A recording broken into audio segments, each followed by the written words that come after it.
যদি কেউ সালাহ আদায় না করে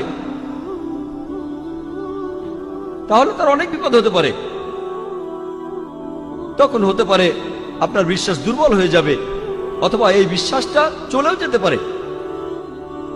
কারণ মানুষ আসলে মনে করে পৃথিবীতে তার যে সম্পদ আর সম্মান আছে এর কারণ হলো পৃথিবীর সব বস্তুগত জিনিস। এভাবে সে আল্লাহ সুবহানাহু ওয়া তাআলার কাছ থেকে দূরে সরে যায়। এই নিয়ম শৃঙ্খলার অভাবেই সে আল্লাহ সুবহানাহু ওয়া তাআলা থেকে দূরে সরে যায়।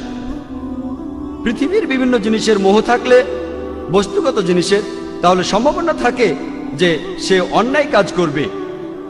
এভাবে সে সিরাতাল মুস্তাকিম থেকে দূরে সরে যাবে, সরল পথ থেকে। মনের ভেতরে তখন শান্তিও থাকবে না। আপনার কাছে যে পরিমাণ সম্পত্তি থাকুক না কেন, এই সম্পদ আপনাকে শান্তি দিতে পারবে না। আর মানুষজন যে কারণে সালাহ আদায় করে না সেটা হলো তাদের জ্ঞানের অভাব। পবিত্র কোরআন বলছে, সূরা ইমরানের 185 নম্বর আয়াতে উল্লেখ করা হয়েছে, কুল্লু নাফসিন যায়কাতুল মাউত, প্রত্যেক জীবকে মৃত্যু স্বাদ গ্রহণ করতে হবে এবং কিয়ামতের দিন তোমাদেরকে তোমাদের কর্মফল পূর্ণ মাত্রায় দেওয়া হবে এবং যাকে দোজখের আগুন থেকে দূরে রাখা হবে আর যাকে জান্নাতে দাখিল করা হবে সেই হবে এই দুনিয়ার উদ্দেশ্য পূরণে সফলকাম। কারণ নিশ্চয়ই এই পার্থিব জীবন একটা ছলনাময়, ভোগ ব্যতীত কিছুই নয়। সালাহ আদায় করলে অনেক উপকৃত হবেন। সালাহ একটা জীবন দর্শন। সালাহ আপনার আত্মিক অবস্থানকে উন্নত করবে, পাশাপাশি শারীরিকভাবে উপকৃত হবেন। সালাহ আপনার বিশ্বাসকে বাড়িয়ে দেয়, আপনার বিশ্বাসকে শক্তিশালী করে। পবিত্র কোরআনে সূরা আনফালের 2 নম্বর আয়াতে উল্লেখ করা হয়েছে যে সত্যিকারের বিশ্বাসী তারাই যাদের হৃদয় কম্পিত হয় যখন আল্লাহকে স্মরণ করা হয় আর যখন আল্লাহর আয়াত পাঠ করা হয়। এটা তাদের ঈমান বৃদ্ধি করে এবং তারা তাদের প্রতিপালকের উপরে নির্ভর করে। পবিত্র কোরআন বলছে, সূরা ফাতিহার 5 থেকে 7 নম্বর আয়াতে উল্লেখ করা হয়েছে, ইয়াকা না'বুদু ওয়া ইয়াকা নাস্তাঈন, আমরা তোমারই ইবাদত করি, তোমারই সাহায্য প্রার্থনা করি। ইহদিনাস সিরাতাল মুস্তাকিম, সিরাতাল লাযিনা আন'আমতা আলাইহিম গায়রিল মাগদুবি আলাইহিম ওয়ালাদ-দাল্লিন, আমাদের সরল পথ দেখাও, তাদের পথ যাদের তুমি অনুগ্রহ দান করেছো, তাদের পথ নয় যারা ক্রোধ নিপতিত, যারা পথভ্রষ্ট। এতে আপনার জীবনের শৃঙ্খলা বাড়বে। সত্যিকারের মুসলিম সে তার দিন শুরু করে ফজরের সালাহ আদায় করার মাধ্যমে। আর ফজরের সালার সময় মুয়াজ্জিন আজান দেওয়ার সময় বলেন, আসসালাতু খায়রুম মিনান নাওম, যে ঘুম অপেক্ষা সালাহ উত্তম, ঘুমিয়ে থাকার চেয়ে নামাজ পড়া উত্তম। একজন সত্যিকারের মুসলিম দিনের মাঝখানে সালাহ আদায় করে আর সে তার দিন শেষ করে এশার সালাহ দিয়ে ঘুমাতে যাওয়ার আগে।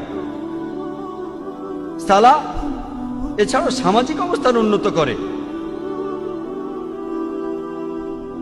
সালাহ আদায়ের সময় যে সমাবেশ, সেটা আমাদের ভ্রাতৃত্ব বোধ বাড়ায়, মমত্ববোধ বাড়ায়, একতা বাড়ায়, আর এটা সাম্যবাদের এক অনন্য দৃষ্টান্ত। সংহতি বৃদ্ধি পায়। সালাহ আদায় করতে গিয়ে সবাই একত্রিত হয় আর তাদের মধ্যে ভালোবাসার বন্ধন জোরদার হয়। পবিত্র কোরআনে সূরা হুজুরাতের 13 নম্বর আয়াতে উল্লেখ করা হয়েছে, ইয়া আইয়ুহান নাসু ইন্না খালাকনাকুম মিন যাকরিন ওয়া উনসা ওয়া জাআলনাকুম শুউবান ওয়া কাবাইলা লিতাআরাফু ইন্না আকরামাকুম ইনদাল্লাহি আতকাকুম ইন্নাল্লাহা আলিমুন খাবীর। হে মানুষ জাতি, আমি তোমাদের সৃষ্টি করেছি একজন পুরুষ ও একজন নারী হইতে, পরে তোমাদের বিভক্ত করেছি বিভিন্ন জাতি ও গোত্রে, যাতে তোমরা অপরের সাথে পরিচিত হতে পারো। এজন্য নয় যে তোমরা পরস্পরকে ঘৃণা করবে। আর তোমাদের মধ্যে আল্লাহর কাছে সেই ব্যক্তি অধিক মর্যাদা সম্পন্ন যে তোমাদের মধ্যে অধিক মুত্তাকি, অধিক ন্যায়পরায়ণ। নিশ্চয়ই আল্লাহ সকল কিছু জানেন, সমস্ত খবর রাখেন। আল্লাহ সুবহানাহু ওয়া তাআলা আমাদের যেটা দিয়ে বিচার করবেন সেটা গোত্র নয়, বর্ণ নয়, ধর্মবিশ্বাস নয়, সম্পদ নয়, লিঙ্গ নয়, সেটা হলো তাকওয়া, অর্থাৎ ন্যায়পরায়ণতা, আল্লাহকে মেনে চলা এবং ধার্মিকতা। পবিত্র কোরআনে সূরা হুমাজার 1 নম্বর আয়াতে উল্লেখ করা হয়েছে, ওয়াইলুল লিকুল্লি হুমাজাতিল লুমাজা, দুর্ভোগ তাদের যারা সামনে ও পেছনে মানুষের নিন্দা করে থাকে। সালাহ আমাদেরকে বিরত রাখে মানুষের নিন্দা করা থেকে। পবিত্র কোরআনে সূরা হুজুরাতের 11 নম্বর ও 12 নম্বর আয়াতে উল্লেখ করা আছে, ইয়া আইয়ুহাল্লাযিনা আমানু, হে মুমিনগণ, তোমাদের মধ্যে কোনো পুরুষ যেন অপর কোনো পুরুষকে উপহাস না করে, কেননা যাকে উপহাস করা হয় সে উপহাসকারী অপেক্ষা উত্তম হতে পারে। কোন নারী অপর নারীকে যেন উপহাস না করে, কেননা যাকে উপহাস করা হয় সে উপহাসকারী অপেক্ষা উত্তম হতে পারে। একে অপরের প্রতি তোমরা দোষারোপ করো না এবং তোমরা একে অপরকে মন্দ নামে ডেকো না। ইয়া আইয়ুহাল্লাযিনা আমানু, হে মুমিনগণ, তোমরা অনুমান হতে দূরে থাকো, কারণ অনুমান কোন কোন ক্ষেত্রে পাপ। একে অপরের গোপনীয় বিষয় সন্ধান করো না এবং একে অপরের পশ্চাতে নিন্দা করো না, পেছন থেকে নিন্দা করো না। তোমাদের মধ্যে কি কেউ তার মৃত ভাইয়ের গোশত খেতে চাইবে? পবিত্র কোরআন বলছে, যদি পেছন থেকে নিন্দা করেন তাহলে আপনি যেন আপনার মৃত ভাইয়ের গোশত খাচ্ছেন, কারণ মৃত ভাইয়ের গোশত খাওয়া হলো দ্বিগুণ অপরাধ। খাদ্য হিসেবে মানুষের গোশত খাওয়া একটা অপরাধ।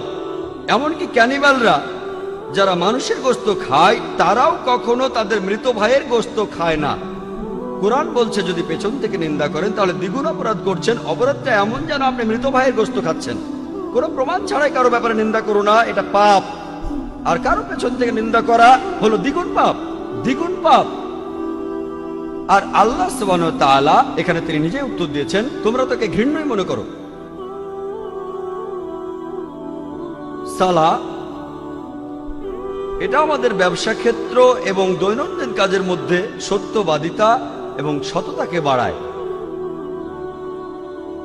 আমি আগে বলেছিলাম পবিত্র কোরআনে সূরা আনকাবুতের 45 নম্বর আয়াতে উল্লেখ করা হয়েছে, উতলু মা উহিয়া ইলাইকা মিনাল কিতাবি ওয়া আকিমিস সালাতা ইন্নাস সালাতা তানহা আনিল ফাহশাই ওয়াল মুনকার, যে তুমি আবৃত্তি করো সেই কিতাব হতে যা তোমার প্রতি প্রত্যাদেশ করা হয় এবং সালাত কায়েম করো, কারণ নিশ্চয়ই সালাত তোমাকে অশ্লীল ও মন্দ কাজ হতে বিরত রাখে। পবিত্র কোরআন বলছে সূরা ইসরার 81 নম্বর আয়াতে উল্লেখ করা হয়েছে, ওয়াকুল জাল হক ওয়া যাকাল বাতিল ইন্নাল বাতিলা কানা যাহুকা, বলো সত্য এবার উপস্থিত হয়েছে এবং মিথ্যা বিলুপ্ত হয়েছে, কারণ নিশ্চয়ই মিথ্যা তার প্রকৃতিগত কারণেই ধ্বংস হয়ে যাবে। সালাহ আমাদের সত্যবাদী হতে শেখায়। একই ধরনের কথা বলা হয়েছে সূরা বাকারায় 42 ও 43 নম্বর আয়াতে উল্লেখ করা হয়েছে যে তোমরা সত্যকে মিথ্যার সাথে মিশ্রিত করো না এবং জেনে শুনে সত্য গোপন করো না। কোরআন আমাদের সত্যবাদী হতে শেখায় যে সব সময় আমরা সত্যি বলবো। পবিত্র কোরআনে সূরা বাকারার 188 নম্বর আয়াতে উল্লেখ করা হয়েছে যে তোমরা একে অন্যের সম্পদ অন্যায়ভাবে গ্রাস করো না এবং মানুষের ধন সম্পত্তির কিয়দাংশ জেনে শুনে অন্যায়ভাবে গ্রাস করার উদ্দেশ্যে সেটা বিচারকের নিকট পেশ করো না। পবিত্র কোরআন বলছে ঘুষ দেয়া বা নেয়া নিষিদ্ধ, আপনারা ঘুষ দেবেন না। পবিত্র কোরআন আমাদের দেখিয়ে দেয় কিভাবে সৎ জীবনযাপন করতে হবে। পবিত্র কোরআন মানুষের জীবনে শান্তি এনে দেয়। পবিত্র কোরআনে সূরা রদের 28 নম্বর আয়াতে উল্লেখ করা হয়েছে, নিশ্চয়ই যখন আল্লাহকে স্মরণ করা হয় হৃদয় তখন শান্তি খুঁজে পায় এবং প্রশান্ত হয়। যখন আল্লাহকে স্মরণ করবেন, যখন সালাহ আদায় করবেন, আপনি তখন খুবই শান্তিতে থাকবেন, আপনার হৃদয় প্রশান্ত হবে। সালাহ হলো আল্লাহ তাআলার সাথে যোগাযোগের সবচেয়ে শ্রেষ্ঠ উপায়। পবিত্র কোরআনে সূরা বাকারার 153 নম্বর আয়াতে উল্লেখ করা হয়েছে, ইয়া আইয়ুহাল্লাযীনা আমানুস্তাঈনু বিস-সাবরি ওয়াস-সালাহ, হে মুমিনগণ, ধৈর্য ও সালাতের মাধ্যমে তোমরা আল্লাহর সাহায্য প্রার্থনা করো। ইন্নাল্লাহা মা সাবরিন, আর নিশ্চয়ই আল্লাহ সুবহানাহু ওয়া তাআলা ধৈর্যশীলদের সাথে আছেন। আল্লাহ বলছেন ইন্নাল্লাহা মা সাবরিন, আর নিশ্চয়ই আল্লাহ তাআলা ধৈর্যশীলদের সাথে আছেন।